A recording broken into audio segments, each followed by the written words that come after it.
Hi friends, welcome to Srihari சேனல்லேருந்து விஜயா முத்துசாமி பேசுகிறேன்.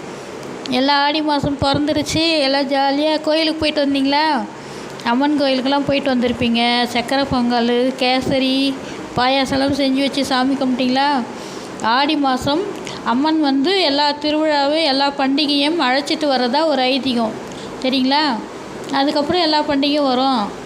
அப்புறம் ஏகாதசி, சிவராத்திரி, எல்லாம் சிவராத்திரி வந்தால் சிவசிவான்னு சொல்லிட்டு எல்லா பண்டிகையும் முடிஞ்சிருமா. இப்போ ஆடி அழைச்சிட்டு வரதான் சாமி இப்போ சாமி எல்லா திருவிழாவையும் அழைச்சிட்டு வந்திருக்காங்களாம்மா.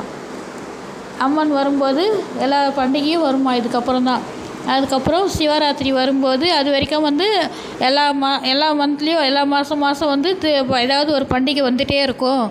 சிவராத்திரி வந்தால் தான் சிவசிவான்னு சொல்லிட்டு எல்லா பண்டிகையும் முடிஞ்சிடும். அதுக்கப்புறம் அந்த குளிரும் அப்போ குளிர் காலம் ஸ்டார்ட் ஆகிட்டு முடிகிற நேரத்துக்கு தான் சிவராத்திரி வருமா. சிவசிவான்னு குளிரும் போயிடுமா. ஓகேங்களா? அது தெரிஞ்சு வச்சிங்கன்னா நல்லது. ஓகே, பாய்.